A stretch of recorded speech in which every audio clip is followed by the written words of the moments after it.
ৰিপক শৰ্মা, আমাৰ এজন চালফা, আমাৰ সুৰেশ বৰা, আমাৰ জিতু গোস্বামী, তেওঁলোকে কেনেকৈ দলবদ্ধভাৱে আপোনাৰ ৰেগিং কৰিলে সেই কথাখিনি মই আপোনালোকক আজিৰ বিষয়বস্তু নহয়, সেইবিলাক আমি ইলেকশ্যন কমিশ্যনাৰক দিছোঁ।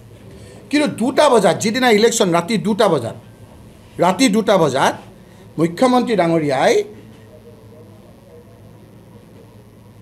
এই মিয়া বুলি কোৱা লোকসকলৰ বুৰ্খা পিন্ধা বহুত মানুহক সেইদিনা মাজুলী বুলি এটুকুৰ জেগাত জইন কৰাইছে। আপোনালোকে এইখিনি কৰক, কৰি পেলাই আহক, আপোনালোকৰ তাত মই দাৱাত খাম। দাৱাত শব্দটো মই যেতিয়া কৈছোঁ নহয়, দাৱাত শব্দটো উলিয়াই দিয়া, দাৱাত খাম। মই দাৱাত শব্দটো যেতিয়া মই আমাৰ সভাপতিক ক'লোঁ, দাৱাত মানে কি? দাৱাত আমাৰ সাধাৰণতে মানুহে বুজি নাপায়। দাৱাতটো বুজি পায় মৌলবী লোকসকলে। কথাটো বুজিছে? মৌলবী লোকসকলে দাৱাতটো বুজি পায়। কথাটো বুজি পাইছেনে? কিছুমান শব্দ মই নকওঁ মোৰ মুখেৰে। গতিকে তেওঁ দাৱাত খাবলৈ আহিব, তেওঁ মুখেৰে কৈছে, আপোনালোকে মাতক, মই দাৱাত খাবলৈ আহিম।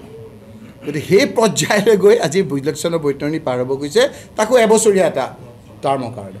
দুখৰ মাজতো ৰকিবুল হুছেইন ডাঙৰীয়াই এটা ভাল কথা ক'লে যে গৰুৰ মাংস খোৱাটো বেয়া কথা। সেইটোৱেতো ক'লে তেওঁ, যে কংগ্ৰেছে বিজেপিয়ে গৰুৰ মাংস খুৱাই ইলেকশ্যন জিকিব, সেইটো বেয়া কথা। তাৰমানে মই প্ৰশ্ন কৰিম, ইমান দিন চামুগুৰিত কংগ্ৰেছে গৰুৰ মাংস খুৱাই জিকাই আছিল নেকি? তেওঁতো চামুগুৰি সমষ্টিটো ভালকৈ জানে। তাৰমানে চামুগুৰি ইলেকশ্যন গৰুৰ মাংস খুৱাই জিকিব পাৰে নেকি? মই ৰকিবুল হুছেইন ডাঙৰীয়াক ক'ম যে গৰুৰ মাংসটো বেন কৰিব লাগে।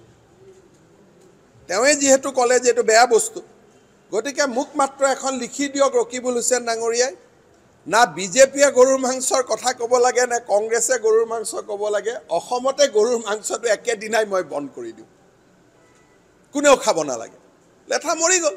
গতিকে ভূপেন বৰা ডাঙৰীয়াক মই এখন চিঠি লিখিম, তেওঁক মই সুধিম যে আপুনি যদি সঁচাকৈয়ে গৰুৰ মাংসৰ বন্ধৰ পোষকতা কৰে ৰকিবুল হুছেইন ডাঙৰীয়াৰ লাইনত, মোক খালি জনাই দিয়ক, মই অহা বিধানসভাত টোটেল গৰুৰ মাংস বন্ধ কৰি দিম। না বিজেপিয়ে খুৱাব লাগে, না এজিপিয়ে খুৱাব লাগে, না CPMে খুৱাব লাগে, না হিন্দুৱে খাব লাগে, না মুছলমানে খাব লাগে, না খ্ৰীষ্টিয়ানে খাব লাগে, লেঠাই বন্ধ কৰি দিয়ক না। গতিকে মই ৰকিবুল হুছেইন ডাঙৰীয়াৰ মুখেদি ওলোৱাই ভাল পাইছোঁ, অন্ততঃ এটা পৰ্যায় আগবাঢ়িছে। এতিয়া দ্বিতীয় পৰ্যায়টো ভূপেন বৰাই ল'লেই হৈ গ'ল।